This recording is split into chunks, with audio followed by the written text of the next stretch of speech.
A'udzubillahi minasyaitonirrajim. Bismillahirrahmanirrahim. Alhamdulillahi rabbil alamin, nahmaduhu wa nasta'inu wa nastaghfiruh. Wa na'udzu billahi min syururi anfusina wa min sayyiati a'malina. Man yahdihillahu fala mudilla lahu wa man yudlil fala hadiya lahu. Asyhadu an la ilaha illallah wahdahu la syarika lahu. Wa asyhadu anna Muhammadan abduhu wa rasuluh. Subhanaka la ilma lana illa ma 'allamtana innaka antal alimul hakim. Allahumma 'allimna ma yanfa'una wanfa'na bima 'allamtana wa zidna ilma. Allahumma ati anfusana taqwaha wa zakkiha anta khairu man zakkaha. Anta waliyuha wa maulaha. Rabbi yassir wa la tu'assir, Rabbi tammi bil khair, amma ba'du. InsyaAllah pagi ini kita sambung tadabbur surah Al-A'raf ayat 80 dan seterusnya. Alhamdulillah, setelah kita diberi cuti oleh Allah Subhanahu wa taala selama hampir sebulan, tidak ada kelas, dan itu adalah perancangan Allah. Manusia merancang, Allah merancang, tapi akhirnya yang terjadi, yang pasti berlaku ialah yang Allah rancang. Yang paling penting dalam hidup kita ialah kita sentiasa bersedia untuk menghadapi dan menerima apa saja Allah takdirkan ke atas kita, sama ada pada zahirnya baik ataupun buruk. Bagi orang beriman, semuanya adalah baik. Selari dengan sifat Allah yang paling utama, iaitu Ar-Rahmanur Rahim. Allah Maha Penyayang lagi Maha Pemurah kepada hamba-Nya, khususnya kepada orang-orang yang beriman. Jadi semoga apa yang Allah takdirkan ke atas kita di masa yang lepas, sehingga kelas terpaksa ditiadakan hampir sebulan, tidak sedikit pun menggugat keimanan kita dan melemahkan kita untuk meningkatkan amal soleh kita kepada Allah Subhanahu wa taala. Okey, jadi kita sambung ayat 80 surah Al-A'raf. Ayat 80 ialah berkenaan dengan ini siri-siri cerita kisah-kisah umat-umat dahulu yang Allah sebut berulang kali dalam berbagai-bagai ayat dan dalam berbagai-bagai surah. Tidak lain tidak bukan hanya sebagai peringatan kepada orang beriman, khususnya kepada umat Nabi Muhammad, agar janganlah musibah dan azab yang menimpa umat terdahulu menimpa juga mereka. Jadi ciri-ciri kisah-kisah umat dahulu Allah sebut secara berulang kali dalam berbagai surah, tidak lain tidak bukan untuk memberi peringatan bahawa inilah sunnatullah, ketetapan Allah yang tidak akan berubah, iaitu mana-mana manusia, mana-mana kaum yang kufur kepada Allah, yang syirik pada Allah, yang melawan Tuhannya, maka kesudahannya, ketetapan yang Allah telah tetapkan ialah mereka akan dibinasakan oleh Allah. Hidup mereka akan celaka dunia dan akhirat. Kalau tidak dibinasakan di dunia, maka mereka pasti tidak akan terlepas di akhirat. Jadi itu juga adalah sebagai tanda kasih sayangnya Allah kepada hamba-hambanya, sama ada yang telah beriman ataupun yang masih kufur kepada Allah. Sayangnya Allah kepada hambanya, Allah sebut berulang kali kisah-kisah umat-umat dahulu, supaya kita mengambil iktibar, ambil pengajaran. Janganlah kerana ikutkan hawa nafsu, kita mengingkari perintah Allah, kita kufur, kita syirik, sehingga akibatnya kita akan dicampak ke dalam neraka yang kekal selama-lamanya. Jadi ayat hari ini ialah kisah umat seterusnya, iaitu kisah kaum Nabi kaum Lut Kalau sebelum ni Allah cerita daripada ayat 59, kisah yang pertama iaitu kisah Nabi Nuh dan kaumnya. Bagaimana Allah binasakan kaum Nabi Nuh dengan membawa banjir yang besar. Dan kalau kita tengok apa yang berlaku pada hari ini, khususnya yang baru berlaku iaitu musibah banjir yang menimpa masyarakat di Malaysia secara umumnya dan secara khusus di beberapa negeri. Kalau kita tengok banjir yang berlaku ini sangat dahsyat, sehingga ada yang hilang segala-galanya. Ada hilang ahli keluarga, ada hilang rumah, ada hilang harta.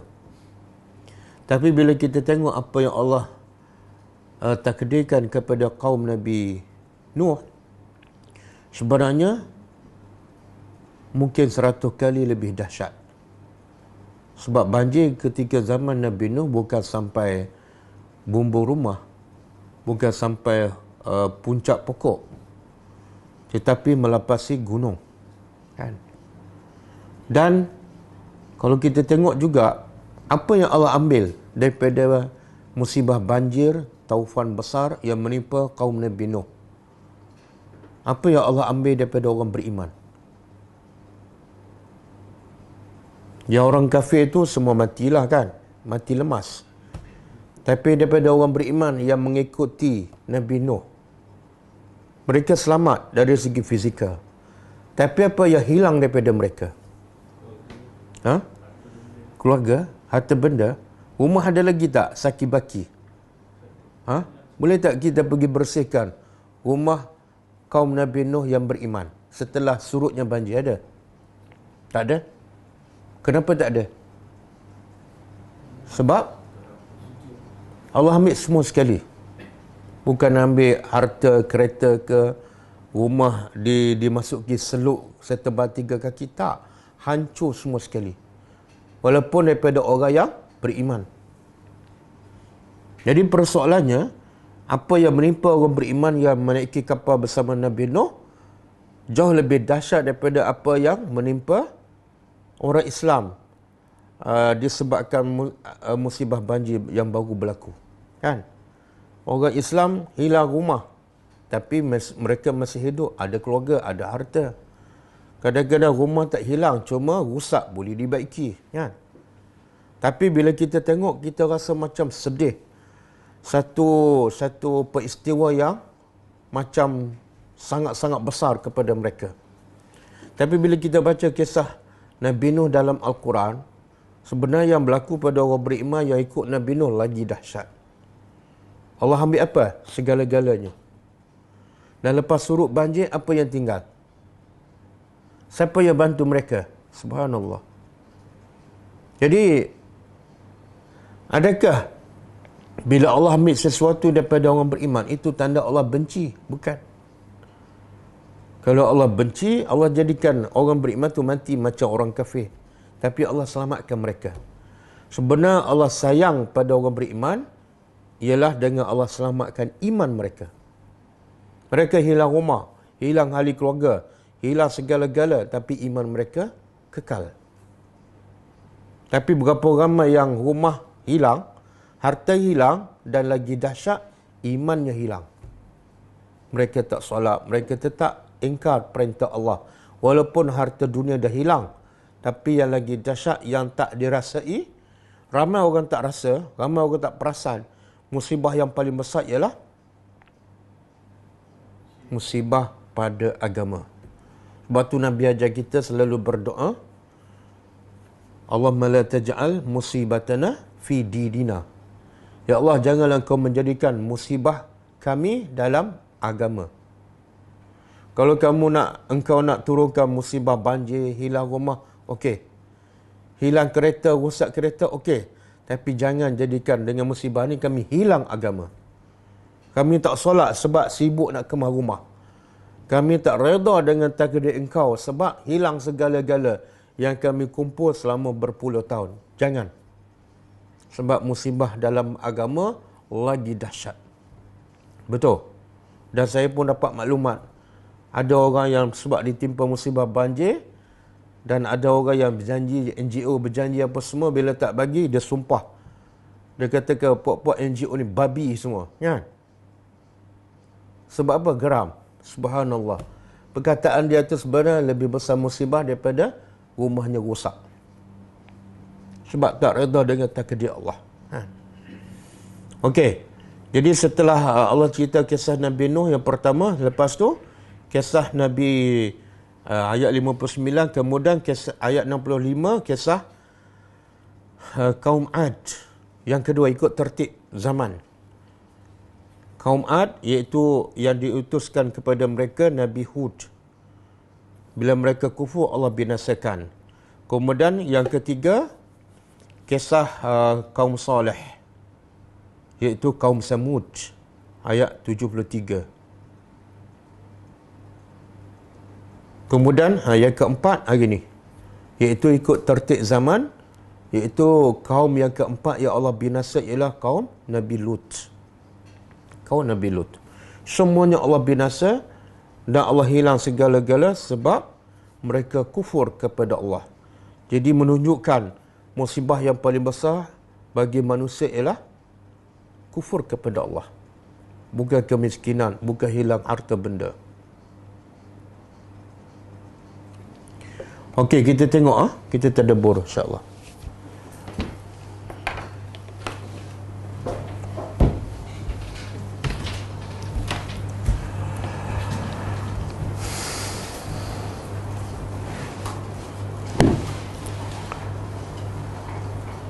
A'udzubillahi minasyaitonirrajim. Wa Lutan, dan Lut. Nabi Lut. Iz qala,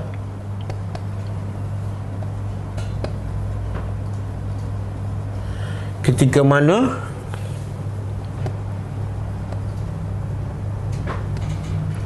telah berkata liqaumihi, kepada kaumnya.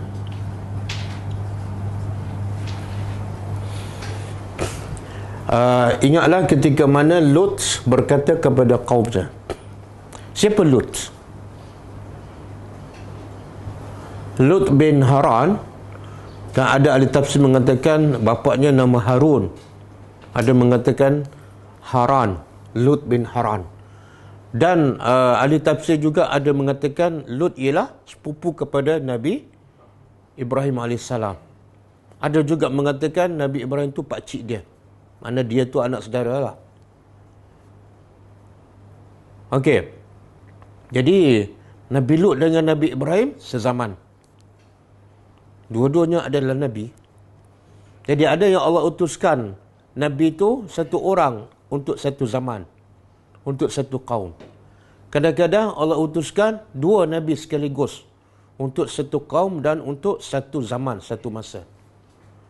Macam inilah Nabi Ibrahim, Nabi Lut, Nabi Musa dengan Nabi Harun, Nabi Zakaria dengan Nabi Daud. Siapa lagi? Nabi Ibrahim bersama anaknya Nabi Ismail dan Nabi Ishaq. Nabi Lut, 4 orang sekali. Nabi Yaqub dengan anaknya Nabi Yusuf AS. Jadi itu semua menunjukkan apa tu? Kaum mereka tak ramai, tapi Allah utuskan kadang-kadang 2 rasul, kadang-kadang 3 rasul. Menunjukkan apa? Rahmat Allah kepada hamba-hambanya supaya hambanya beriman.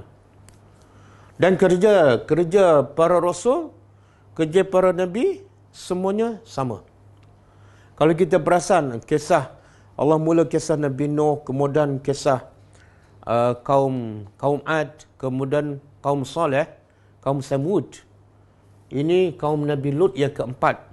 Kalau kita perasan, apa ayat pertama yang disampaikan oleh Nabi kepada kaum mereka? Nabi Nuh, Nabi Hud dan Nabi Saleh. Apa yang mereka pertama sampaikan? Qala ya qaumi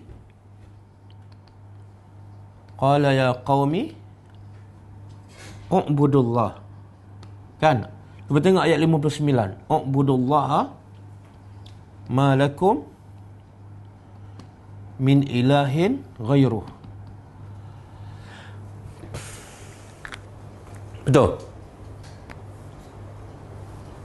Ini ayat yang pertama ataupun mesej yang paling utama yang disampaikan oleh para rasul kepada kaum mereka. Apa dia?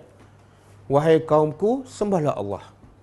Iaitu mengajak semua umatnya supaya hanya mentauhid dan menyembah Allah.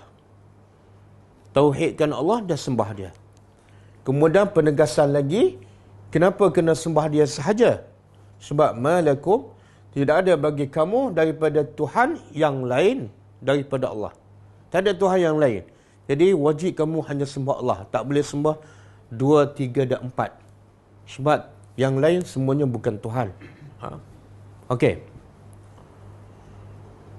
Tetapi bila sampai cerita kisah Nabi Lut, tak ada ayat ni. Tak ada sebut. Qala Lut liqaumihi ya qaumi ubudullah. Perasan kenapa Nabi Lut tak sebut ni? Yang pertama sekali sembah Allah. Tapi sebaliknya disebut apa dah? Atatuna al-fahisha ma sabaqakum biha min ahadin minal alamin. Tentang apa ni? Atatuna. Adakah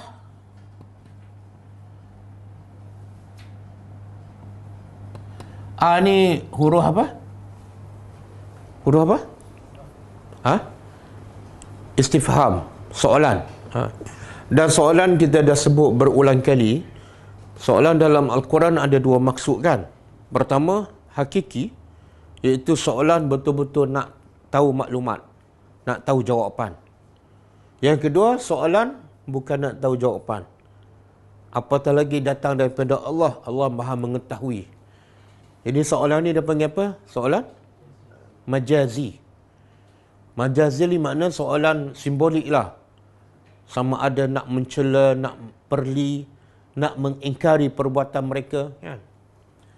Jadi soalan ni adakah patut? Ni soalan untuk mencela. Mencela apa ni? Kaum Nabi Lut dengan soalan ni nak mencela kaum mereka. Apa dia? Perbuatan tercela yang dilakukan oleh kaum Nabi Lut. Atatuna al-fahisha. Adakah patut? Ta'tu ni makna dia dalam konteks ayat ni taf'aluna. Adakah patut kamu lakukan? Adakah patut kamu lakukan al-fahisha, perbuatan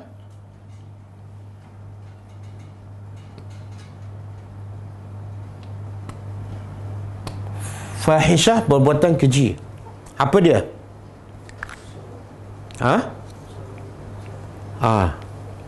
Liwat. Perbuatan liwat. Jadi Allah tak sebut liwat, tapi Allah sebut sifat perbuatan tersebut, iaitu keji. Bukan Allah, Nabi Lut. Nabi Lut sebut perbuatannya adalah perbuatan keji. Kenapa kamu buat? Adakah patut kamu buat perbuatan keji? Jadi perbuatan keji ni ialah perbuatan yang semua yang tidak diterima oleh agama dan tak diterima oleh akal yang waras. Sebab tu juga termasuk perbuatan keji ialah zina kan. Zina makna hubungan yang haram, yang akibatnya membawa kepada keturunan yang tidak baik. Di sini ialah perbuatan yang sebenarnya lebih dahsyat daripada zina. Kalau zina ni walaupun haram, tapi dia semula jadi, iaitu lelaki dengan perempuan. Yang ni bukan setakat haram, tapi di luar daripada tabiat, iaitu lelaki sesama lelaki.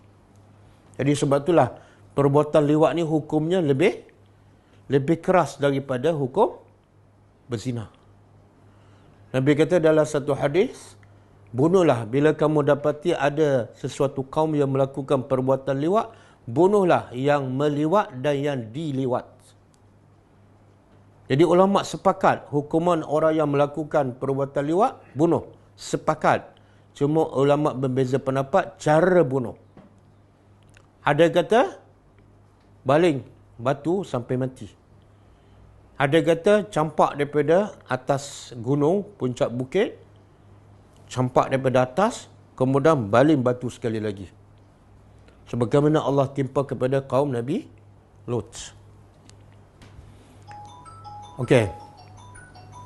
Jadi adakah patut kamu melakukan perbuatan keji? Satu, perbuatan yang di luar daripada tabi'i. Yang kedua, ma sabaqakum. Tidak. Apa sabaqakum? Ha? Sabaqa pada sabaqa? Mendahului. Tidak ada yang mendahului kamu pihak dengannya, iaitu dengan perbuatan keji ini, min ahadin, dari seseorang pun, minal alamin, dari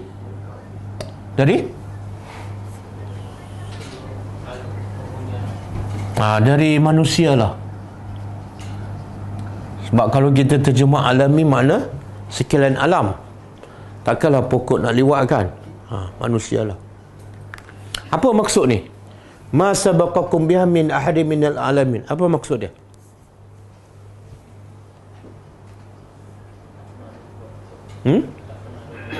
Makna apa tu? Makna siapa yang pengasas ataupun pencetus ummah, pencetus perbuatan liwat, siapa dia? Kaum Nabi Lut. Tak ada siapa pun yang lakukan sebelum tu. Sehingga kan Abdul Malik bin Marwan, salah seorang khalifah Abbasiyah, dia kata kalau Allah tak sebut perbuatan Nabi kaum Nabi Lut ni, kalau Allah tak sebut dalam Quran, aku tak akan tahu pun ada perbuatan ni. Menunjukkan bahawa inilah kumpulan ataupun kaum yang pertama yang mereka cipta perbuatan mungkar ni. Sebelum tu tak ada seorang pun. Beza tak yang mula dengan yang ikut? Beza tak? Apa beza dia?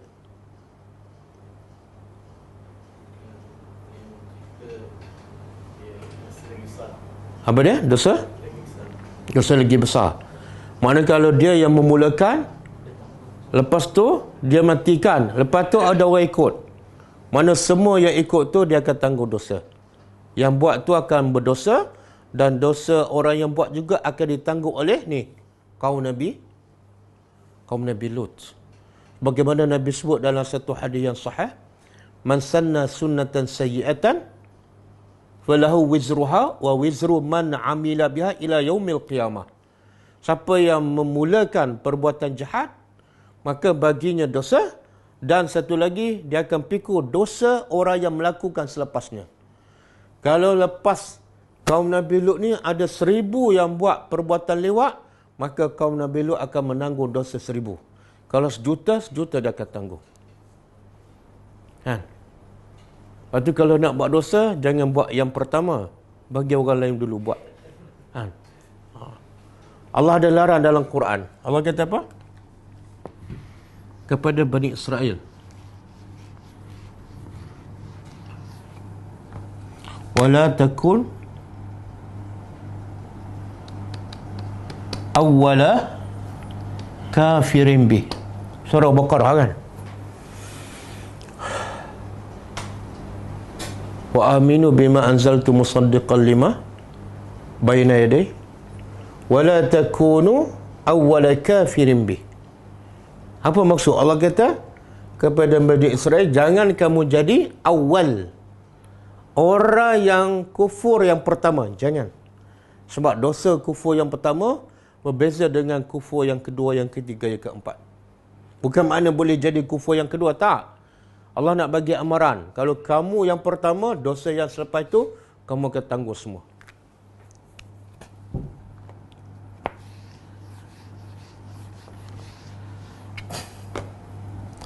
Okey, kita balik pada persoalan tadi. Kalau kaum sebelum ni semua Allah sebutkan Mesej pertama yang disampaikan pada kaum ialah U'budullah, sembah Allah.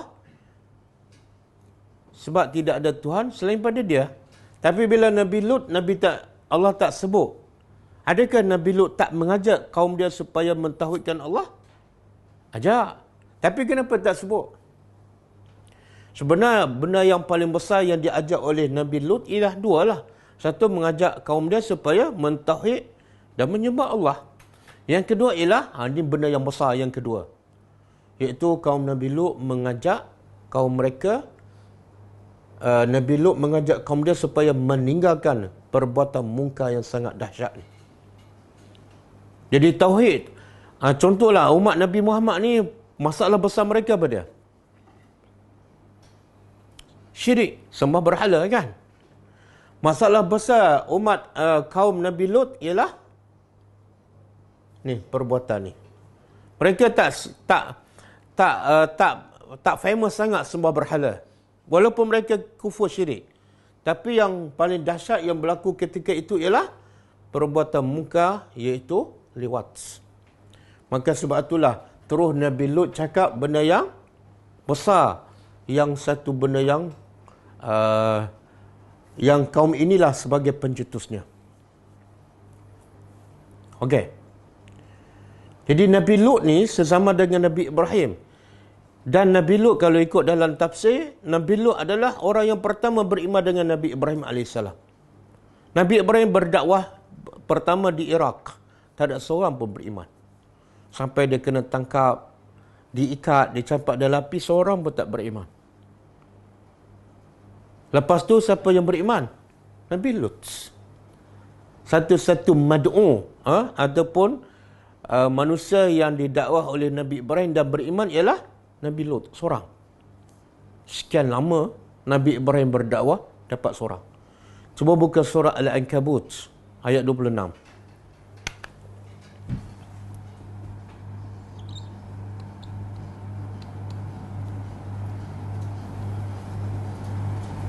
Fa'amana lahu Lutun wa qala inni muhajirun ila rabbi innahu huwal azizul hakim.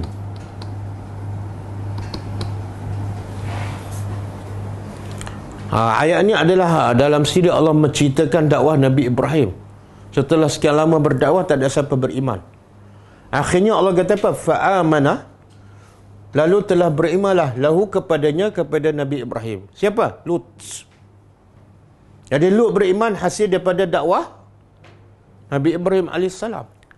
Lepas tu, lepas Nabi Lut beriman, apa Nabi Ibrahim buat? Wa qala inni muhajirun. Nabi Ibrahim AS berkata, sesungguhnya aku sekarang nak apa dia muhajirun? Berhijrah. Inilah hijrah pertama dalam Islam. Berhijrah kepada siapa? Ke mana ni? Ila Rabbi. Tempat tak penting. Yang penting, kita berhijrah kerana apa? Untuk siapa? Kadang-kadang kita berhijrah tapi lagi teruk agama kita kan? Kemana ni Nabi Ibrahim berhijrah ni? Memanglah target dia nak berhijrah kepada Allah, tapi tempatnya di mana?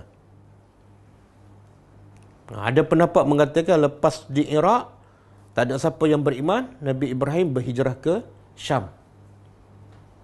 Di situ Nabi Lut beriman. Kemudian ada juga ahli tafsir mengatakan Nabi Ibrahim arahkan Nabi Lut pergi berdakwah pada kaum dia yang buat perbuatan mungkar. Dan ada Nabi Ibrahim juga berhijrah ke mana?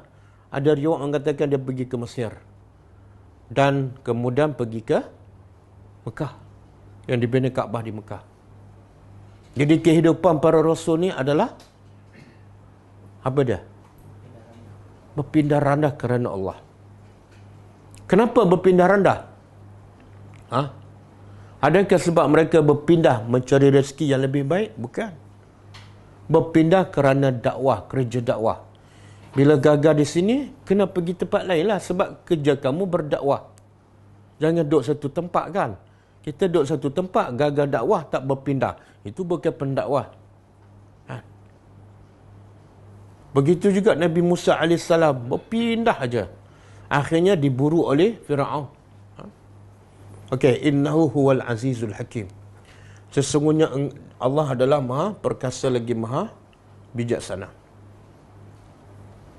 Okey. Kemudian Allah kata apa? Kata Nabi Lut kepada kaum dia, innakum, sesungguhnya kamu la ta'tuna, pasti ta'tuna mendatangi ar-rijal, lelaki-lelaki. Kamu ni lelaki, kemudian kamu datang juga kepada lelaki. Kerana apa? Kerana nafsu syahwat. Bukan kerana Allah, bukan kerana berdakwah, tak. Sebab nafsu. Kerana syahwat.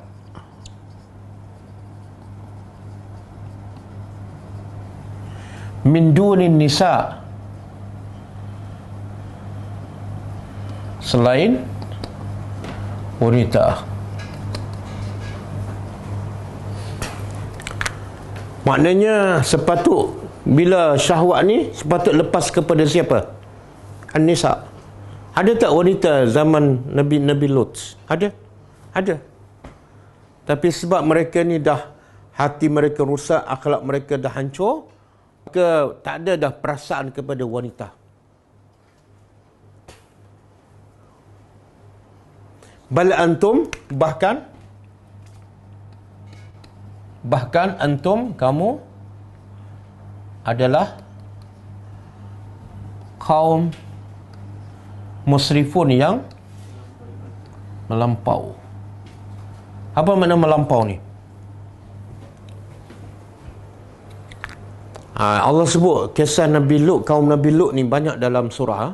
Surah Az-Zariyat ada, surah Al-Hijr ada, surah Al-A'raf kan, surah Asy-Syu'ara ada, surah An-Naml ada, surah Hud ada.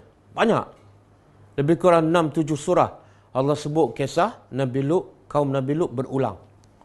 Sebab apa? Sebab sebagai peringatan supaya umat Nabi Muhammad tak terjebak. Tapi akhirnya berlaku tak kepada umat Nabi Muhammad? Berlaku. Ni berlaku ni, di mana-mana ada ni kan. Yang berlaku pada orang kafir kita tak pelik kan, tapi berlaku tak pada orang Islam? Berlaku. Yang terbaru ada buat drama apa? Gay kan? Ada kan?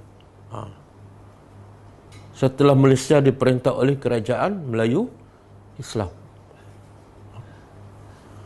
Okey, ni melampau ni, melampau. Apa maksud melampau? Boleh buka surah Hud.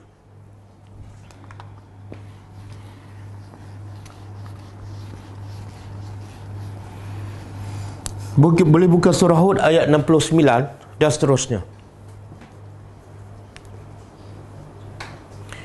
Allah gambarkan betapa dahsyatnya kaum ni sehingga mereka buat perbuatan liwat ni secara tertutup ke terbuka. Di Malaysia boleh tak buat secara terbuka? Tak boleh. Kalau buat tak bertahan lama lah kan. Tengok keluar drama dah orang dah kecam habis-habisan. Tapi yang berlaku pada zaman Nabi Lut secara terbuka. Jadi Allah rakam kisah bagaimana perbuatan mereka yang melampau, antaranya dalam surah Hud. Cuba baca surah Hud ayat 69.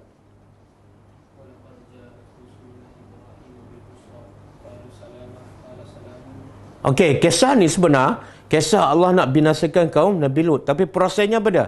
Allah utuskan para malaikat pergi ke Nabi Ibrahim. Kan? Malaikat ni Allah tak sebut berapa ramai, tapi dalam tafsir ada mengatakan 3 malaikat. Jibril, Mikail dan Israfil. Tapi dalam ayat Quran Allah tak sebut siapa malaikat tu. Kemudian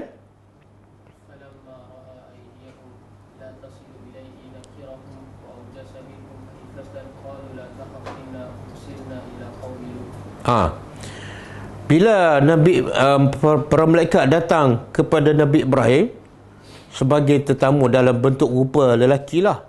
Dan Nabi Ibrahim tak tahu itu adalah malaikat. Maka kewajipan orang beriman, apatah lagi seorang Nabi, adalah memuliakan tetamu. Nabi Ibrahim buat apa ni? Dalam surah lain Allah sebut Ibrahim sembelih kambing dan masak hanis. Hanis, tahu hanis? Hanis. Bi'ijlin hanis. Ijlin apa dah? Anak lembu yang dipanggang. Kalau kita pergi restoran Arab yang dibalut dengan apa? Itu yang paling sedap tu.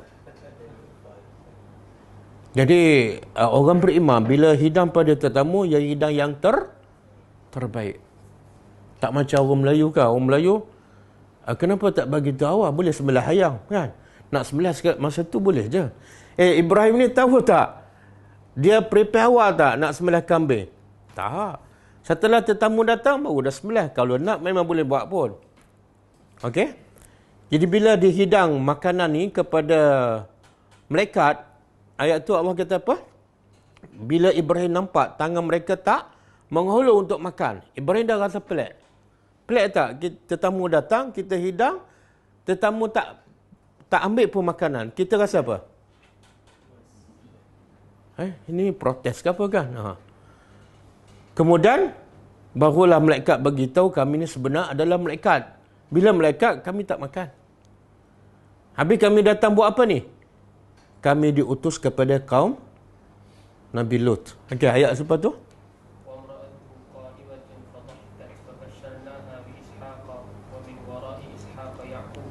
Isteri Ibrahim masa tu pun gelak. Dan lepas tu malaikat bagi berita gembira dalam perjalanan nak hancur, nak binasa kaum Nabi Lut, dia bawa berita gembira pada Ibrahim dan isterinya Sarah, iaitu kamu akan dapat anak Ishak, lepas tu Nabi Yaqub. Tengok apa tu? Nabi Ibrahim gagal berdakwah di Iraq kan? Seorang pun tak beriman kecuali Nabi Lut. Tapi akhirnya Allah ganti dengan apa? Lepas gagal, bukan gagal lah, tak berjaya. Lepas tu Allah ganti dengan anak zuriatnya semuanya Nabi. Ismail, Nabi Ishak, Nabi Yaqub dan Nabi Yusuf AS. Jadi kadang-kadang dakwah ni Allah jadikan pengikut tak ada, tapi anak kita jadi orang yang beriman. Anak kita juga jadi pendakwah. Okey, lepas tu? Ya. Jadi isteri Nabi Ibrahim terkejutlah bila dapat berita gembira dia akan dapat anak. Dia kata apa? Mana boleh aku melahirkan anak sedangkan aku dah ajuz tua. Suami aku pula syaikhan, lagi tua kan. Aku pula mandor, suami aku pun tua. Ada dia mengatakan Ibrahim masa tu umur dia 99 tahun. Kemudian apa kata malaikat? Kata isteri Ibrahim, ini satu benda yang pelik lah. Dah tua, dah mandul tapi boleh melahirkan anak.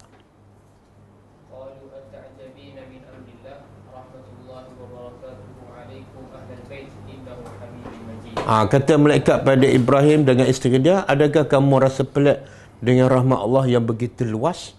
Allah boleh buat apa saja walaupun tua, walaupun mandu, rahmat Allah mengatasi segala-galanya. Lepas tu?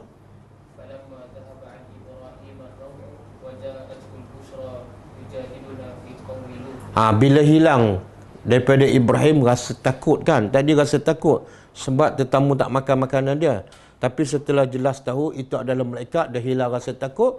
Ibrahim pula yuja diluna, mempertikaikan kami, iaitu kenapa kami nak binasakan kaum Nabi Lut. Itu adalah sifat seorang Nabi. Walaupun kaum tu jahat, tapi bila nak sebut binasa ni, kalau boleh dia tak nak manusia dibinasakan. Dia nak juga berdakwah, biarlah sampai akhirnya mereka beriman. Allah sebut sifat Ibrahim. Ibrahim tu adalah halimun, awahun, munib. Sangat lembut hatinya, sangat sensitif dengan azab ni, dan munibun, sangat suka kembali kepada Allah. Lepas tu?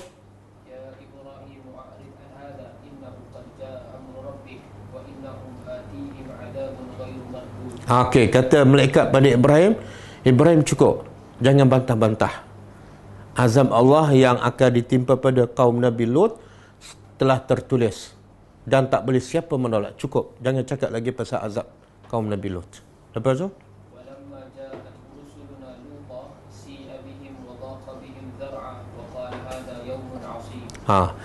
Kemudian malaikat ni dalam rupa bentuk lelaki yang muda dan handsome pergi ke Nabi Lut. Sebab misi dia untuk binasakan kaum Nabi Lut kan. Bila jumpa Nabi Lut dalam tafsir dia sebut si abihim. Nabi Lut rasa sempit dada. Dan dia kata ini adalah hari yang asib, hari yang sangat sukar. Makna Nabi Lut rasa tak selesa dengan kedatangan malaikat yang berupa pemuda-pemuda. Kenapa? Adakah Nabi Lut tak suka sambut dan memuliakan tetamu? Bukan. Dia dalam dilema antara nak muliakan tetamu dengan takut dia dimalukan oleh kaum dia di hadapan tetamu dia. Dimalukan macam mana? Sebab lelaki handsome. Dalam tafsir Nabi Lut bagi tahu sebelum malaikat datang ke rumah dia. Tempat ni kaum yang paling jahat sekali. Dan perbuatan muka yang paling dahsyat dilakukan. Nabi Lut cakap pada malaikat, masa tu dia tak tahu itu adalah malaikat. Tapi Nabi Lut cakap tu supaya apa? Supaya malaikat jangan datang rumah dia. Balik. Jangan datang. Kalau tak, malu. Tapi bahasa dia taklah sampai macam nak halau. Dia antara nak halau dengan nak memuliakan tetamu.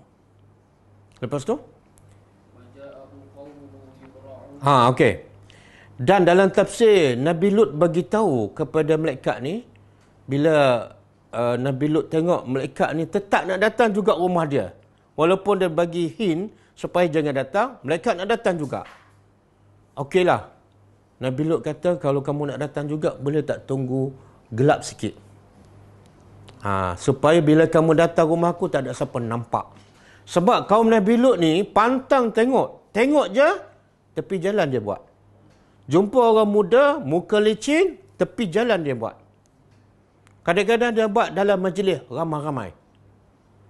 Hebat tak? Ada tak orang buat liwat depan orang ramai, tepi-tepi jalan dah. Jadi Nabi Lut terlalu takut dia dimalukan oleh kaum dia. Jadi dia kata, okeylah kalau nak datang juga, nak tidur juga rumah aku, tak ada masalah. Tapi tunggu gelap. Bila gelap datang. Okey, lepas tu?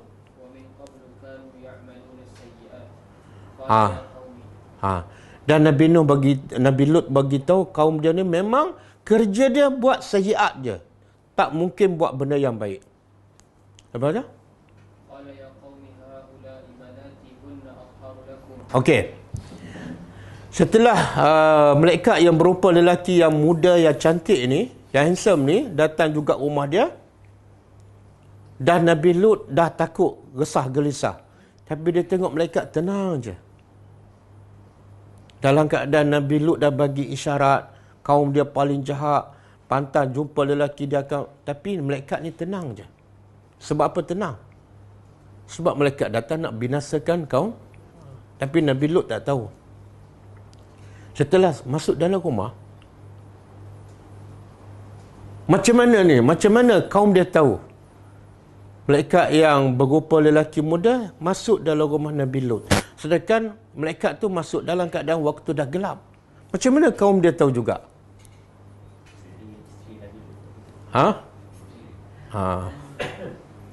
Bila isteri Nabi Lut, inilah isteri Nabi Lut Allah sebut dalam surah Tahrim kan? Wa daraballahu masalan lil ladzina kafaru imra'ata Lut. Allah buat contoh kepada orang-orang kafir. Siapa contoh? Contoh kepada orang kafir siapa? Isteri Nabi. Isteri Nabi Lut dan isteri Nabi Nuh. Apa kejahatan isteri Nabi Lut sehingga Allah kata dia adalah ahli neraka? Apa kejahatannya? Bersyubhat. Isteri dia bukan buat kerja liwat. Dan kaum Nabi Lut pun tak nak berzina dengan isteri Nabi sebab memang tak ada perasaan syahwat kepada wanita. Jadi apa jenayah yang dilakukan oleh isteri Nabi Lut sampai Allah kata dia ahli neraka? dia bersyubhat.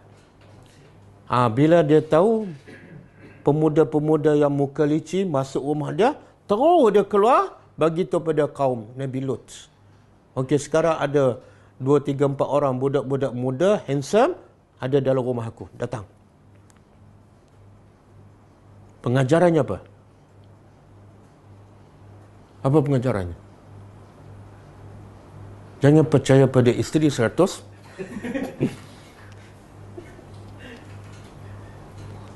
Tak. Pengajarannya ialah kadang-kadang kita berdakwah kan, kadang-kadang isteri kita tak beriman. Tapi bukan sebab kita dah berdakwah, mereka tak nak. Boleh jadi. Kadang-kadang anak yang tak nak beriman. Jadi jangan putus asa, jangan kecewa. Kita putus asa, kita kecewa bila kita tak berdakwah. Itu memang salah kita. Tapi kalau kita dah buat segala-galanya, setakat yang kita mampu, tapi isteri ke, anak ke, memang tak nak beriman juga, itu serah pada Allah. Kita tak akan berdosa. Okey. Kemudian bila isteri Nabi Lut bagi kepada kaum dia, tengok Allah sebut. Macam mana cara kaum dia datang? Yuhra'una, datang bersegera, cepat-cepat datang. Sebab bagi mereka ni, kaum Nabi Lut, bila ada lelaki muda, macam mereka tengah lapar, dihidangkan KFC. Dengar je, tak akan dilewatkan. Walaupun satu saat. Yuhra'una, bersegera datang. Dan Nabi Lut tak buka pintu. Tapi akhirnya dia ketuk-ketuk, kemudian, lepas tu? Qala ya qaumi haula'i banati hunna athharu lakum fattaqullaha wa la tukhzini fi dhaifi alaysa minkum rajulun rasyid. Okey, tengok, dia seorang nabi, dia juga pendakwah kan. Dia akan usaha juga supaya kemungkaran tak berlaku. Apatah lagi dalam rumah dia. Apatah lagi di hadapan tetamu. Dahsyatnya kaum dahulu kan. Nak buat maksiat di mana ni? Dalam rumah Nabi. Dalam rumah Nabi. Dan nak mengaibkan tuan rumah, nak mengaibkan Nabi di hadapan tetamu. Okey, lepas tu?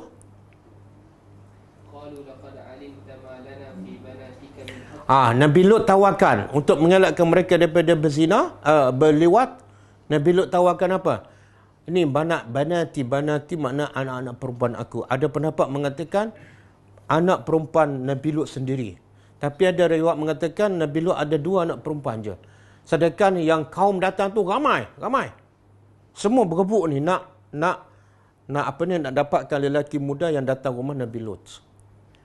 Jadi ada juga pendapat tafsir mengatakan Nabi Lut tawarkan anak-anak perempuan siapa? Iaitu kaum dia yang perempuan. Sebab Nabi tu ibarat macam bapak lah kepada anak-anak buah dia, ada ataupun kaum dia. Jadi kata Nabi Lut, ni ada perempuan yang ramai ni, halal, kahwin dah. Dan itu selari dengan fitrah manusia. Kamu lakikan sepatut dengan perempuan. Kenapa nak buat benda haram? Tengok apa jawapan kaum dia. Dia kata apa? Qalu laqad 'alimta ma lana fi banatika min haqqin wa innaka la ta'lamu ma nurid. Tengok biadab kaum dia. Kaum dia jawab kepada Nabi Lut, kamu dah tahu. Dia kata pada Nabi Lut, kamu dah tahu kan? Kami langsung tak ada hajat, tak ada perasaan pada perempuan. Kenapa kamu masih tawarkan perempuan pada kami? Kami tak ada perasaan. Lepas tu? Dan kamu dah tahu apa yang kami nak sebenar. Kami datang sini, kamu dah tahu apa yang kami nak pada lelaki, bukan perempuan. Jangan cakap pasal perempuan. Lepas tu? Qala law anna li bikum quwwatan aw awi ila ruknin shadid. Maka ketika itu Nabi Lut, dia dah tak tahu nak buat apa dah, macam-macam usaha dia buat. Dan juga dia pesan pada kaum dia, jangan memalukan aku depan tetamu. Dan Nabi Lut belum tahu yang tetamu itu adalah malaikat. Bila malaikat, bila dalam keadaan takut, dimalukan, maka kata Nabi Lut, alangkah baiknya kalau aku ada rukunun syadid, tempat untuk aku bergantung. Apa maksud tu? Tempat aku boleh bergantung, yang aku boleh mengelakkan berlakunya maksiat lewat dalam rumah aku. ataupun aku boleh elakkan kemungkaran ini berlaku. Kalau ada tempat tu, kuasa ke tempat aku bergantung, alangkah baiknya. Apa maksud dia? Dalam tafsir mengatakan iaitu keluarga aku yang beriman dan menyokong aku. Tapi dia tak ada. Sebab yang beriman, Nabi Ibrahim, hasil dakwah Ibrahim yang beriman, Nabi Lut. Hasil dakwah Nabi Lut pula yang beriman siapa? Anak dia, perempuan, isteri pun tak beriman. Kaum dia langsung tak beriman. Jadi dia tak ada siapa nak bersama Nabi Lut untuk mengelakkan kemungkaran. Lepas tu?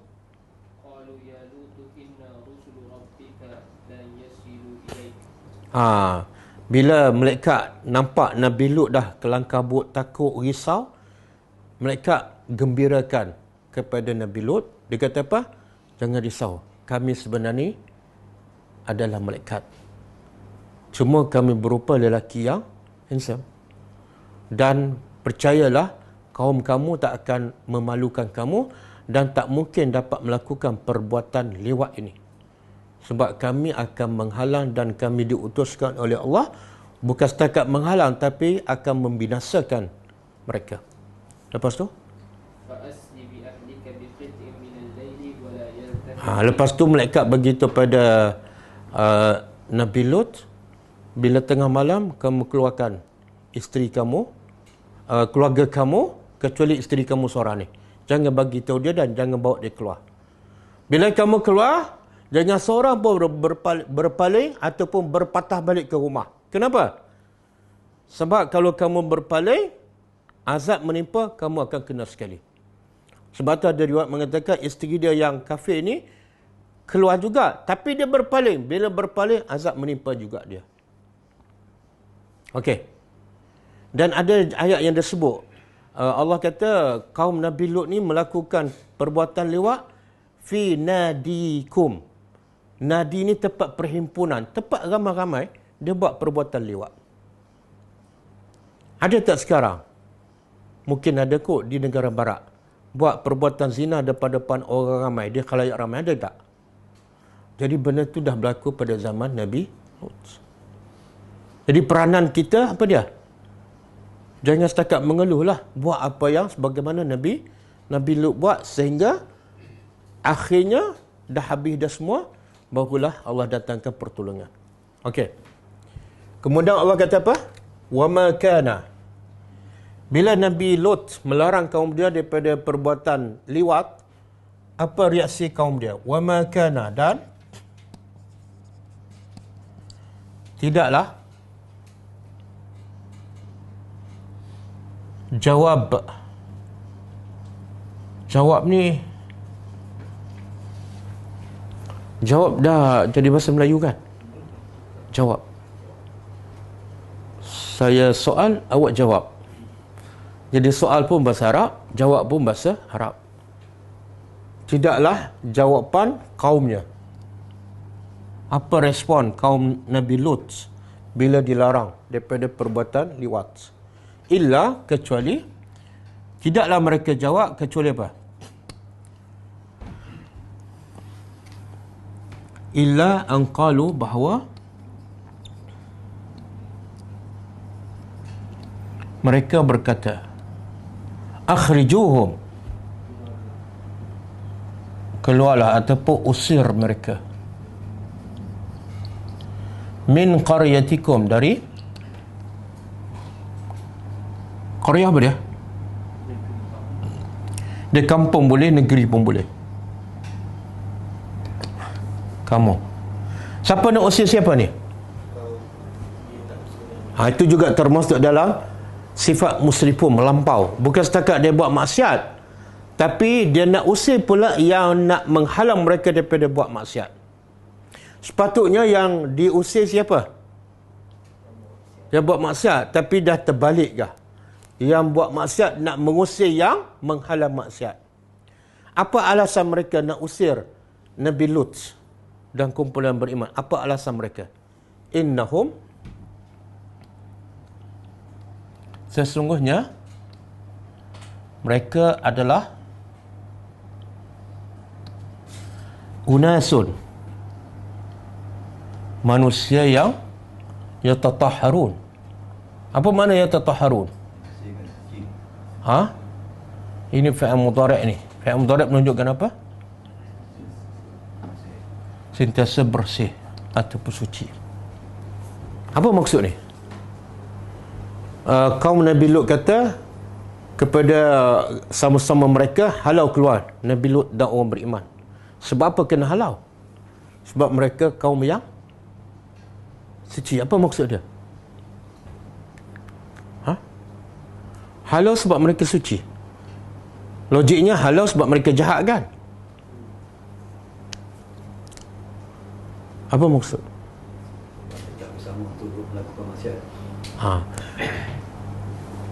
Suci, bersih, akhlak mulia adalah satu jenayah kepada orang yang kufur.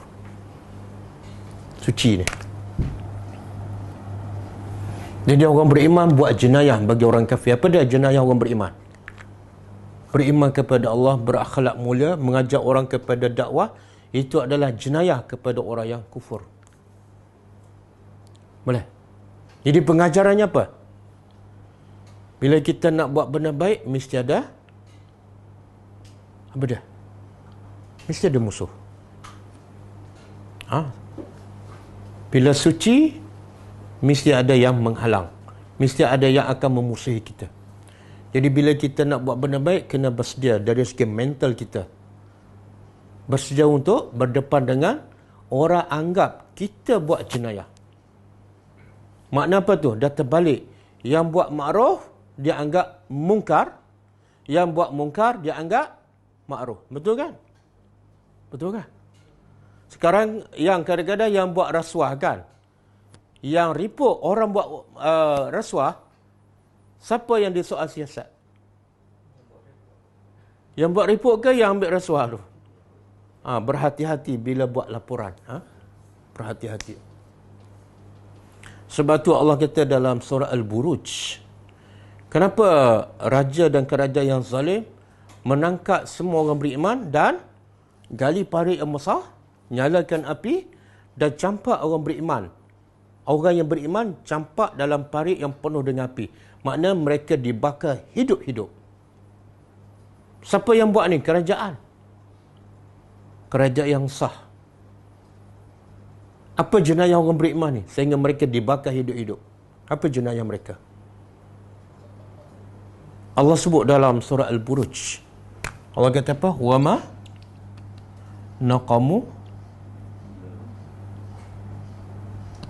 naqamu minhum illa an yu'minu billahi Al-Azizi Al-Hamid. Orang-orang yang beriman tu, yang baru je beriman tapi dibakar hidup-hidup sebab apa? Wa ma naqamu. Tidaklah orang kafir itu berdendam minhum kepada orang yang beriman illa kecuali apa? Sebab orang beriman ambil rasuah? Bukan. Sebab orang beriman buat liwat? Bukan. Kecuali sebab an yu'minu billah. Sebab jenayah mereka ialah mereka beriman kepada Allah. Boleh?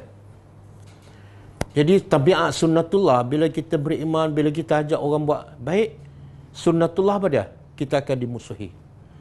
Kalau kita buat benda baik, ajak orang menyembah Allah, ajak orang pada sunnah Nabi, tiba-tiba kita tak dimusuhi. Orang semua puji kita, orang semua puja kita, ada something wrong. Kan? Mustahil benda yang baik disukai oleh semua orang. Mustahil. Mustahil. Okey.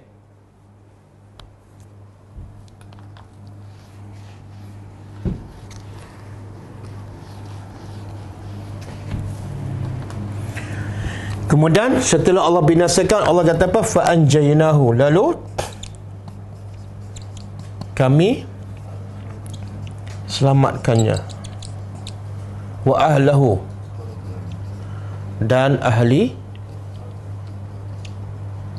keluarganya, illa kecuali imra'atahu, istrinya, kanat minal ghabirin adalah dia minal ghabirin, daripada apa dia ghabirin?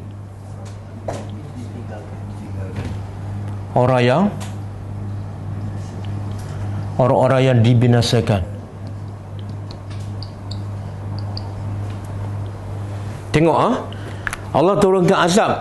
Kena tak rumah Nabi Lut? Kena tak? Dan dalam rumah Nabi Lut ada orang beriman, ada orang yang tak beriman. Tapi bila Allah turunkan azab, orang beriman selamat tak? Tak, orang beriman selamat ke tak? Sedangkan azab turun tempat yang sama, satu rumah. Menunjukkan apa? Kalau kamu beriman, walaupun tempat kamu berada di tempat turun azab, Allah akan selamatkan kamu. Walaupun dalam satu rumah. Boleh faham? Tapi syarat nak selamat apa dia? Syarat nak selamat apa dia?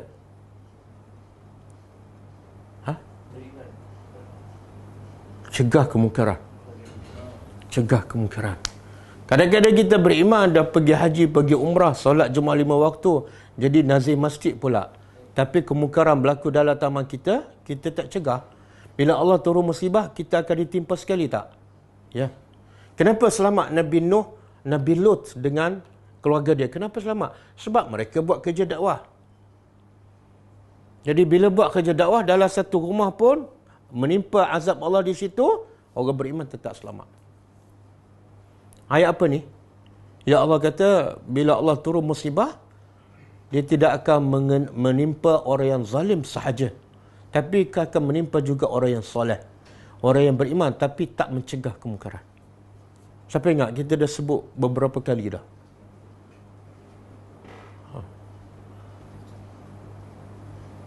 Ayat ini kena ingat ni, supaya kita sentiasa, paling-paling kurang kalau kita tak mampu pun cegah dengan hati, paling kurang kena benci. Surah Al-Anfal kan, ayat 15 ya. Wattaqu fitnatan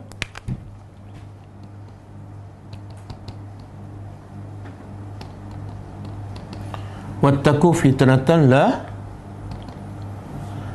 betul 15 ke 21? 25, sorry. Surah Al-Anfal ayat 25. La tusibanna allazina zalamu minkum khasah.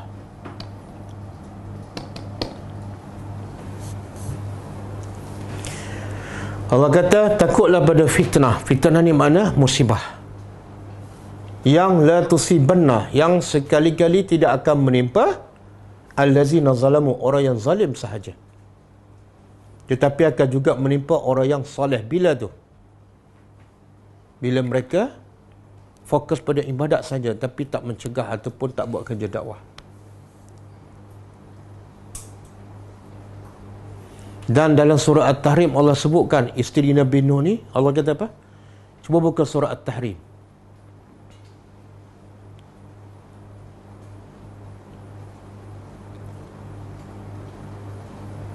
Ayat sebelum akhir. Wa daraballahu masalan lil ladzina kafaru imra'ata Nuhin wa imra'ata Lut kanata tahta 'abdaini min ibadina salihaini fa khanatahuma falam yughniya 'anhuma min Allahi syai'a wa qila udkhula an-nar. Dan dikata pada dua-dua isteri ni, isteri Nabi Nuh dan Nabi Lut, dikata pada mereka di akhirat, udkhula, masuklah kamu berdua ke dalam neraka. Walaupun kamu di dunia berada di bawah dua hamba-Ku yang soleh, iaitu Nabi Nuh dan Nabi Lut. Apa dia? Masuklah neraka bersama orang-orang yang masuk.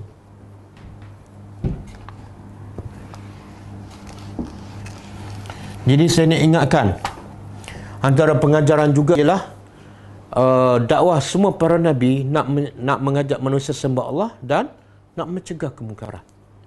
Maka kita pun kena buat kerja tu. Adapun kalau setakat membantu mangsa, contohlah masa banjir ke, bagi makan orang miskin, bukan salah, itu bagus. Tapi bukan kerja yang utama para Nabi.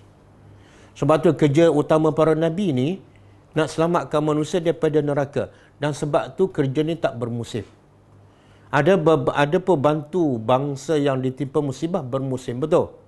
Sebab tu kita tengok sekarang, bila banjir dah reda, ada lagi tak NGO pergi lagi ziarah rumah-rumah asnaf, rumah asnaf ke rumah yang ditimpa musibah, bagi tazkirah, ada lagi datang?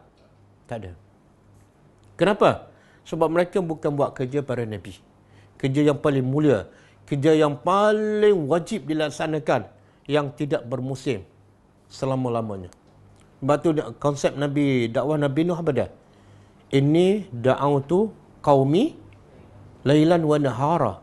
Kerja aku mengajak kaum aku siang dan malam. Kalau berdakwah bermusim, itu bukan dakwah. Atau bantu orang bermusim, itu bukan dakwah.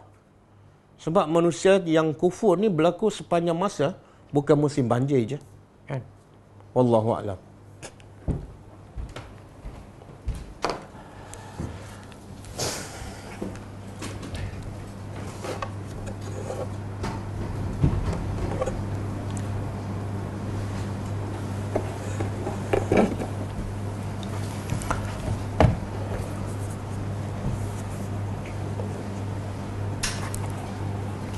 Okey, kita baca sikit buku ni. Syarah Bulughul Maram, kitab solat. Setiap hari Isnin kita selain tadabbur Al-Quran, kita akan baca juga buku hadis-hadis Nabi berkenaan dengan fiqh, iaitu daripada kitab Syarah Bulughul Maram. Saya tak ingat sampai muka surat berapa ni. Saya rasa muka surat 88 lah. Muka surat 88. Bab syarat-syarat solat. Sebelum ni kita bincang pasal syarat sah solat ialah menutup aurat. Hadis hari ini ialah berkenaan dengan wajib menghadap kiblat. Hadis yang ke-189. Qala al-musannif rahimahullah, wa an Amir ibn Rabi'ah radhiyallahu ta'ala anhu qala kunna ma'an Nabi sallallahu alaihi wasallam fi lailatin muzlimah fa ashkalat 'alaina al-qiblah fa sallayna falamma tala'at asy-syamsu idzan nahnu qad sallayna ila ghairi al-qiblah fa nazalat al-ayah fa aynama tuwallu wa samma wajhullah. Maksudnya daripada Amir bin Rabi'ah radhiyallahu anhu katanya, kami pernah bersama Nabi Muhammad SAW pada satu malam yang gelap gelita, sehingga kami kebingungan untuk menentukan arah kiblat. Pada satu malam, sahabat Nabi bersama Nabi di waktu yang gelap. Jadi mereka tak tahu arah kiblat, tapi mereka tahu kewajipan solat. Lalu, kata Amir bin Rabi'ah, kami pun mendirikan solat dalam keadaan demikian, dalam keadaan tak betul-betul yakin arah kiblatnya. Kemudian setelah matahari terbit, ternyata kami solat tanpa menghadap ke arah kiblat. Bila dah cerah tu, kami dapati yang kami solat semalam tu kiblat salah. Maka turunlah ayat ini, iaitu ayat surah Al-Baqarah. Fa aynama tuwallu fasamma wajhullah. Di mana saja kamu berada, maka di situlah wajah Allah. Maksudnya apa? Yang mana kamu yakin, itulah kiblatnya. Okey. Kita baca fiqhul hadis dan juga pengajaran daripada hadis ini. Hadis ini secara kontekstual menunjukkan bahawa menghadap kiblat merupakan syarat sah solat. Sekiranya seseorang solat tanpa menghadap ke arah kiblat, maka solatnya dikira tidak sah. Kalau sengaja dia solat, dia tak tahu kiblat, kemudian solat je lah mana-mana arah, maka solatnya tak sah.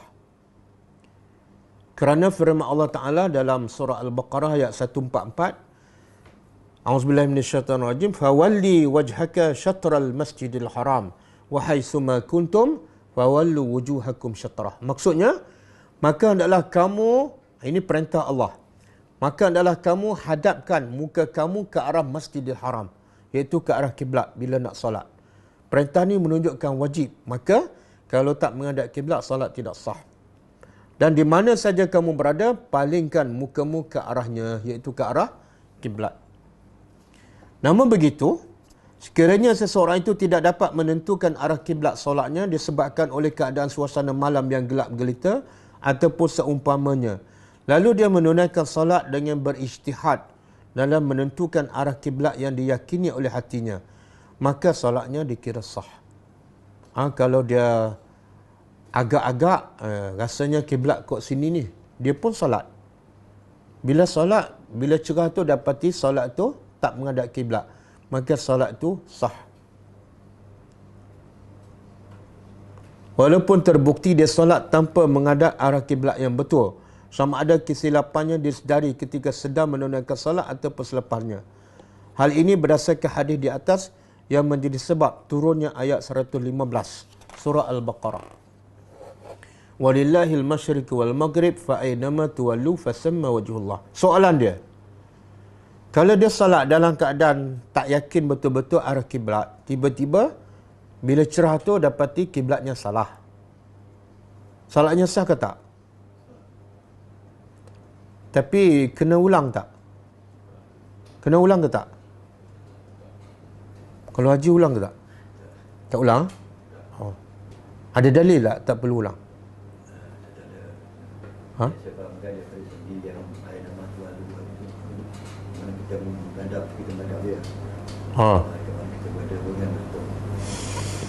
Okey, kita tengok ada beberapa pendapat. Pendapat pertama, jumhur ulama, majoriti ulama, antaranya ialah Asy-Sya'bi, mazhab Hanafi, Maliki dan mazhab Hambali, serta ulama Kufah berpendapat bahawa orang yang salat tanpa menghadap ke arah kiblat kerana cuaca terlalu gelap dan dia telah berijtihad arah kiblat tu, maka salatnya sah. Apa makna salat sah? Tak payah ulang sebab dah sah. Hal ini bermakna jika seseorang itu solat tanpa usaha. Tapi kalau dia solat dalam keadaan dia tak usaha, tak berijtihad mencari kiblat yang betul, pakar agak-agak aja, maka solatnya tak sah. Okey, itu pendapat pertama. Pendapat yang kedua, pendapat Imam Syafi'i. Solat wajib diulangi sama ada ketika masih dalam waktunya ataupun setelah habis waktunya, kerana menghadap arah kiblat adalah wajib. Kalau dia subuh ke, gelap kan, dia tak tahu kiblat, dia agak-agak, dia usaha dah, tiba-tiba bila cerah dia dapati yang dia solat subuh tadi tak ikut arah kiblat, mazhab Syafi'i kena ulang. Walaupun dia telah usaha ataupun telah berijtihad. Kenapa kena ulang? Alasannya ialah sebab syarat sah solat mesti menghadap kiblat. Kamu dah dapati, setelah cerah dapati kiblat kamu salah, maka kena ulang. Okey. Kita semua mazhab apa ni? Mazhab Syafi'i. Jadi nak ikut mazhab Syafi'i ke nak tukar mazhab? Okey, pendapat ketiga. Sebahagian ulama lain berkata, seseorang itu tidak wajib mengulangi solatnya sekiranya telah habis waktu. Ini pendapat ketiga. Ada huraian sikit. Kalau dah habis waktu, tak payah ulang. Tapi kalau waktu masih ada, dah dapat di solat tadi, kiblat tak betul, kena ulang. Okey, pendapat keempat. Ada 4 pendapat. Pendapat San'ani dan Asy-Syaukani berkata, solat tidak perlu diulang sama ada dia berijtihad ataupun tidak dalam menentukan arah kiblat berdasarkan hadis di atas. Ini lagi luas. Kita tengah malam, kita tak usah langsung, pakai solat aja. Tengok-tengok si hari kiblat salah. Kalau pendapat keempat, tak payah ulang langsung. Walaupun kita tak berijtihad untuk mencari kiblat yang betul. Okey. Dalam hal ini, pendapat yang lebih tepat menurut penulis buku ni lah, ialah pendapat yang mengatakan seseorang itu tidak perlu mengulangi solatnya sekiranya dia telah berusaha dan berijtihad menentukan arah kiblat berdasarkan hadis di atas, dan juga ada satu lagi hadis Mu'adz bin Jabal. Makna dalil yang mengatakan tak perlu ulang sangat kuat. Ada satu lagi hadis daripada Mu'adz bin Jabal, iaitu sallaina, kata Mu'adz, Sallaina ma'a Rasulillah SAW fi yaumi ghaimin. Fi yaumi ghaimin fi safarin ila ghairil qiblah. Falamma qada salatahu tajallat asy-syams. Wa qulna ya Rasulullah, sallaina ila ghairil qiblah. Qal, qad rufi'at salatukum bihaqqiha ila Allah. Maksud dia, kata Mu'adz bin Jabal, kami salat bersama Nabi SAW tanpa menghadap kiblat yang betul pada satu hari yang penuh dengan jerebu dan kabus dalam satu perjalanan. Setelah selesai solat, matahari terbit, kami berkata, wahai Rasulullah, kita solat tadi tidak menghadap kiblat yang betul. Apa jawapan Nabi? Nabi kata, sesungguhnya solat kamu telah diangkat kepada Allah. Habis, selesai dah. Selain itu, ulama juga sepakat mengatakan bahawa menjadi kewajipan bagi sesiapa yang ingin mendirikan solat berusaha menentukan arah kiblatnya sebelum solat. Jika terdapat halangan tertentu yang boleh meyakinkan tentang arah kiblat, maka boleh menunaikan solat dengan berijtihad dalam menentukan arah kiblatnya.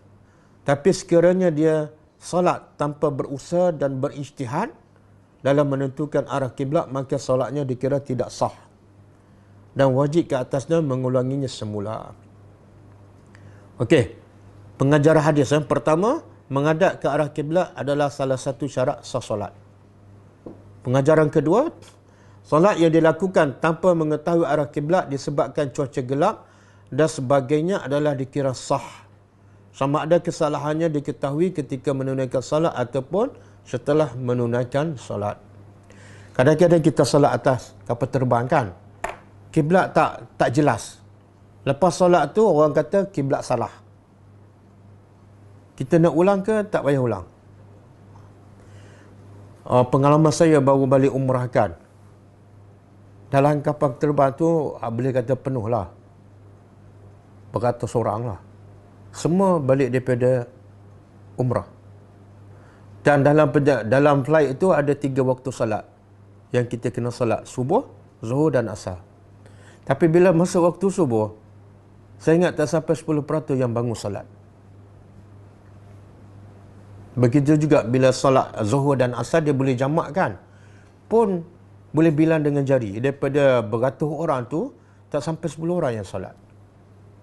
Kenapa? Ini baru balik buat umrah. Bukan baru balik pada UK, daripada Jepun kan. Kenapa? Ha?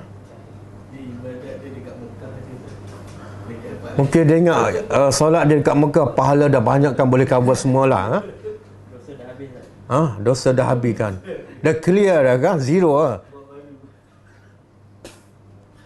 Pelik kan? Cuba fikir, mana lebih susah?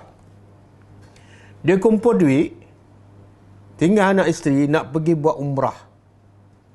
Katalah 10 hari kan, Mekah dengan Madinah kan. Nak tawaf, nak sa'i, dah habis duit 10,000. Dengan nak bangun salat ketika dalam flight, yang mana lebih mudah sebenarnya?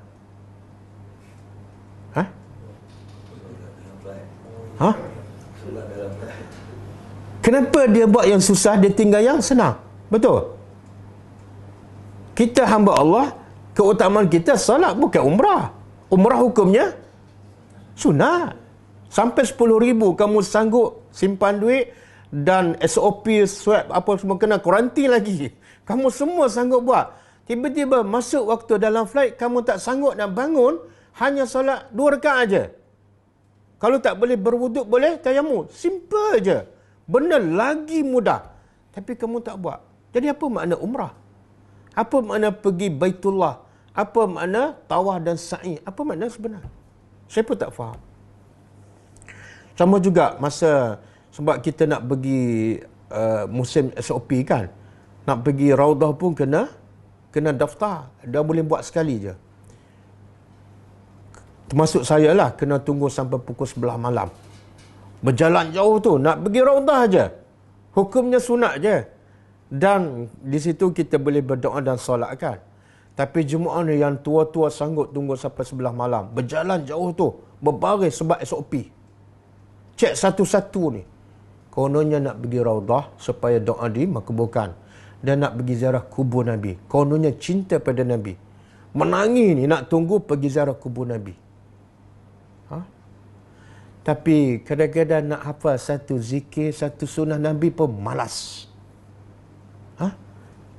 Adakah itu cinta Nabi? Kamu boleh buktikan kamu cinta Nabi tanpa berbaris, tanpa pergi umrah, tapi kamu tak buat. Yang tu pula kena berbaris, tunggu tengah malam, kan? Penat letih, orang tua pula berjalan, kadang-kadang tolak dengan kursi roda. Kononnya itu adalah cinta Nabi. Itu bukan cinta. Cinta Nabi bukan ziarah kubur Nabi. Cinta Nabi ialah fattabi'uni, ikut sunnah Nabi. Kalau betul kamu cinta Nabi, hafalah zikir-zikir, sunnah-sunnah Nabi dan amalkan. Walaupun kamu berada di mana. Dan tidak ada kos pun. Kan? Itu antara pengajaran lah. Masa pergi umrah. Okey. Cukup ah?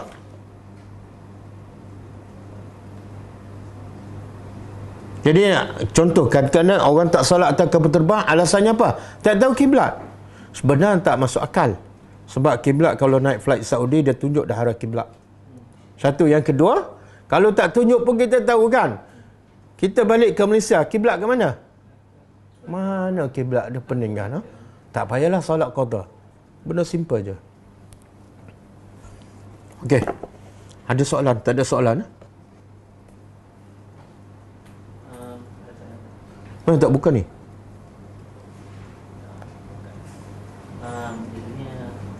Ada dengar Ustaz cakap bila Khadijah meninggal, Nabi ada sembelih kambing. Betul ke cerita tu? Bila Khadijah meninggal, Nabi ada sembelih kambing? Wallahu alam, saya tak pernah dengar cerita tu. Bila Nabi meninggal, bila Khadijah meninggal, Nabi sembelih kambing. Dia sembelih kambing, dia sebut sebab apa? Wallahu alam, saya tak pernah dengar dan tak pernah jumpa dalil.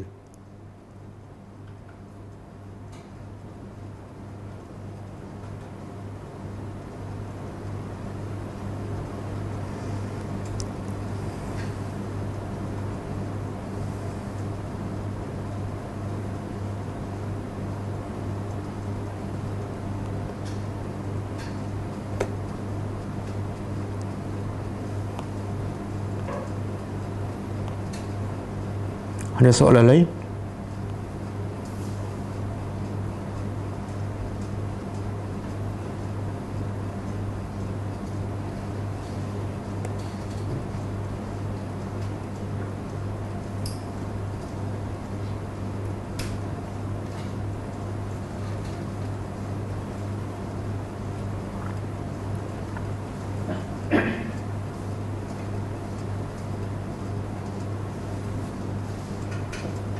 Ustaz, dalam surah Al-Adiyat, mengapa Allah bagi perumpamaan kuda berlari percikan api?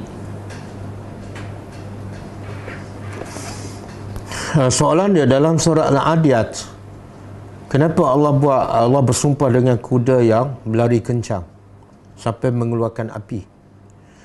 Ulama ataupun ahli tafsir mengatakan antara pengajarannya ialah Allah nak bagi tahu kuda tu biasa digunakan untuk apa? Berjihad pada jalan Allah. Bahkan kenderaan utama ataupun senjata utama di zaman Nabi untuk menegakkan Islam ialah kuda. Jadi di situ Allah nak bagi isyarat Islam tertegak dengan jihad. Islam tertegak dengan perjuangan. Satu. Yang kedua, ulama juga ahli tafsir mengatakan bahawa kalau kuda pun bersungguh-sungguh berlari kencang untuk apa? Membunuh orang kafir. Untuk menegakkan Islam. Maka kamu manusia yang berakal sepatut lebih hebat daripada kuda tu. Kamu kena ada jiwa berkorban.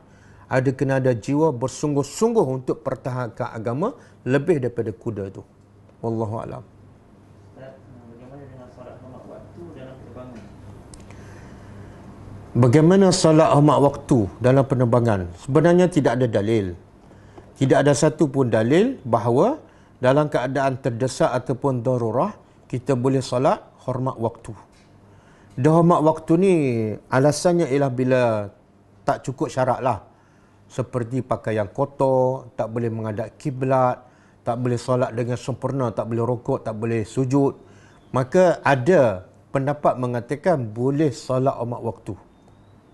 Pertama, memang tidak ada dalil. Nabi tak pernah buatkan. Bahkan dalam sirah Nabi, Nabi pernah solat dalam keadaan lebih teruk daripada dalam penerbangan, iaitu dalam peperangan. Nabi solat biasa dan Nabi tak qada. Bahkan dalam surah Baqarah Allah kata apa? Yang kita dah tadabbur, fa in khiftum farijalan aw rukbanan. Sekiranya kamu dalam keadaan takut, Allah kata apa? Farijalan, solat sambil berjalan. Allah tak kata solat 4 waktu. Bila takut solat 4 waktu, tak. Jelas Allah sebut, fa in khiftum. Sekiranya kamu dalam keadaan ketakutan, farijalan, solat sambil berjalan. Bukan 4 waktu, solat. Dan kalau kamu dalam ketakutan lagi dahsyat, farukbanan, maka solat sambil menunggang unta ataupun kuda. Dan kita juga banyak biasa dengarkan solat dalam peperangan. Bagaimana cara solat dalam peperangan. Dalam peperangan lebih dahsyat, lebih menakutkan dibanding dengan dalam kapal terbang. Dalam kapal terbang aman. Mana ada peperangan. Mana ada orang letak pistol kat kepala kita. Jadi kenapa nak hormat waktu? Wallahu alam. Apa pendapat Ustaz tentang hak asasi manusia yang melindungi LGBT sekarang ini? Apa pandangan tentang hak asasi manusia, iaitu beri perlindungan kepada LGBT? Dia yang menetapkan hak seseorang ialah Allah. Sebab manusianya adalah ciptaan Allah. Allah pemilik manusia. Jadi yang boleh menetapkan hak manusia, hak seseorang, hak kemanusiaan ialah Allah. Jadi apa saja hak yang ditetapkan oleh bukan Allah, bukan daripada Allah, sama ada ditetapkan oleh manusia ke, oleh apa-apa badan ke, semua hak itu tak terpakai. Sebab manusia tidak ada hak untuk menetapkan hak manusia. Manusia adalah hamba, manusia adalah makhluk. Jadi hak LGBT apa dia? Ada tak hak LGBT?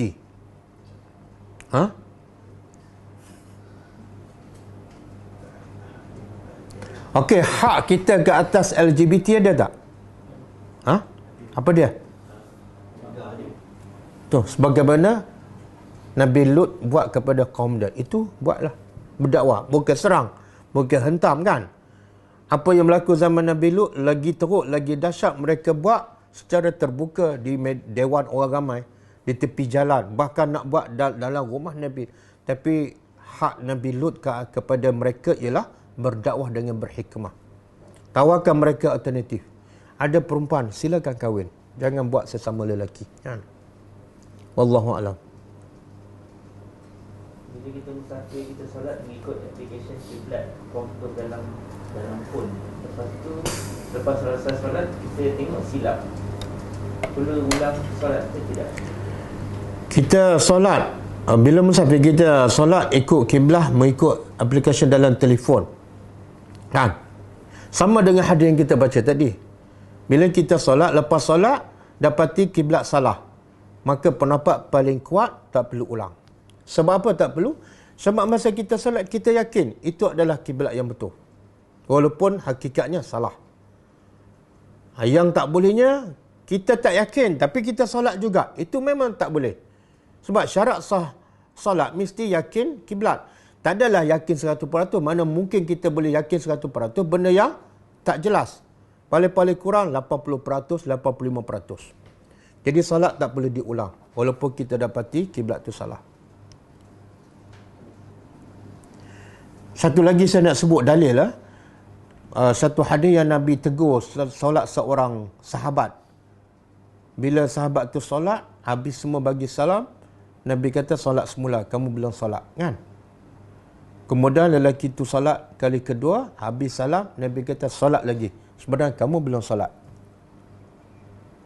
Setelah dia solat kali ketiga, Nabi kata solat semula. Kamu belum solat.